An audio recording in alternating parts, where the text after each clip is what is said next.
మేడిగడ్డ మంటలు మరోసారి తెలంగాణ రాజకీయాల్లో ప్రకంపనలు సృష్టించబోతున్నాయా? ఇప్పటి వరకు ఈ అంశంలో డిఫెన్స్ లో పడిపోయిన బీఆర్ఎస్ ఇప్పుడు ఈ వ్యవహారంలో కాంగ్రెస్ ను టార్గెట్ చేసేలా వ్యూహరచన సిద్ధం చేస్తోందా? ఆ పార్టీ నేతల వరుస కామెంట్స్ ఇలాగే ఉన్నాయనే చర్చ పొలిటికల్ సర్కిల్స్ లో మొదలైంది. బీఆర్ఎస్ లో అనేక అంశాల్లో టార్గెట్ చేస్తున్న అధికార కాంగ్రెస్ కాళేశ్వరం ప్రాజెక్ట్, అందులోనూ మేడిగడ్డ పిల్లర్ కుంగిపోవడంపై ఇప్పటికీ కారు పార్టీపై విమర్శలు కొనసాగుతూనే ఉంటాయి. అయితే ఈ అంశంలో అధికార పార్టీ విమర్శలను మరో రకంగా ఎదుర్కొంటూ వస్తున్న బీఆర్ఎస్ ఇప్పుడు ఈ అంశంపై సరికొత్తగా ప్రజల్లోకి వెళ్లేందుకు సిద్ధమవుతున్నట్టు కనిపిస్తోంది. మేడిగడ్డ బ్యారేజీని పేల్చేశారేమో అని కొన్నిసార్లు అనుమానాలు వ్యక్తం చేసిన బీఆర్ఎస్ ఇప్పుడు కాంగ్రెస్ వాళ్లే దాన్ని పేల్చేశారంటూ నేరుగా పొలిటికల్ అటాక్ మొదలుపెట్టింది. మేడిగడ్డ బ్యారేజ్ పేల్చడానికి కాంగ్రెస్ వాళ్లు కుట్ర చేశారని ఆరోపించారు మాజీ మంత్రి శ్రీనివాస్ గౌడ్. కేసీఆర్ ను బద్నాం చేసేందుకే అలా చేశారన్నారు. తమ ప్రభుత్వం వచ్చాక అన్ని బయట పెడతామన్నారు.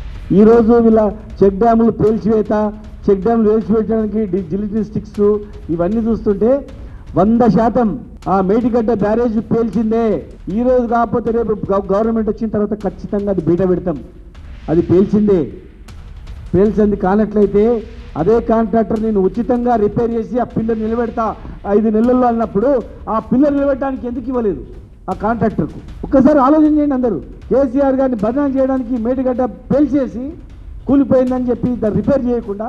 మాజీ మంత్రి కేటీఆర్ కూడా ఇదే తరహా ఆరోపణలు చేశారు. కాంగ్రెస్ వాళ్లే మేడిగడ్డ బ్యారేజీని పేల్చేశారన్నారు. రాష్ట్రంలో అనేక చోట్ల చెక్ డ్యాంలను పేల్చేస్తున్నారని విమర్శించారు.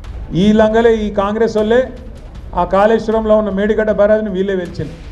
తర్వాత ఇప్పుడు మన చెక్ డ్యాములు వెలుస్తున్నారు.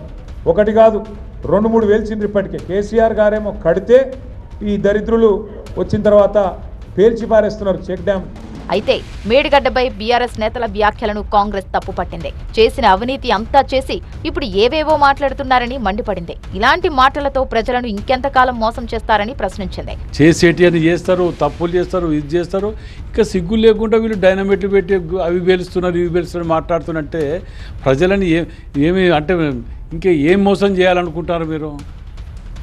మీ యొక్క లంచాలు కకృతి పడి, కబ్జాలకు వీటికి డబ్బుల కకృతి పడి, నాణ్యత లేని బ్రిడ్జులు డబ్బులు కట్టి రీఎస్టిమేషన్ తోటి కోట్ల రూపాయలు దుండుక తిని ఇలా మీరు మాట్లాడుతుంటే ఇక సిగ్గుసిరాలు లేకుండా మాట్లాడుతుంటే బాధ అనిపిస్తుంది. మేడిగడ్డ బ్యారేజ్ కుంగిపోవడంపై ఇంతకాలం డిఫెన్స్ లో పడిపోయిన బీఆర్ఎస్ పేల్చివేత కారణంగానే అలా జరిగిందనే ఆరోపణలు తెరపైకి తీసుకొస్తోంది. చెక్ డ్యాంల కూల్చివేతతో మేడిగడ్డకు ముడిపెడుతూ కాంగ్రెస్ ను టార్గెట్ చేస్తోంది. ఈ పరిణామాలతో రాబోయే రోజుల్లో ఈ వ్యవహారం కాంగ్రెస్ బీఆర్ఎస్ మధ్య సరికొత్త రాజకీయ యుద్ధానికి కారణమయ్యే అవకాశం ఉందనే ప్రచారం సాగుతోంది.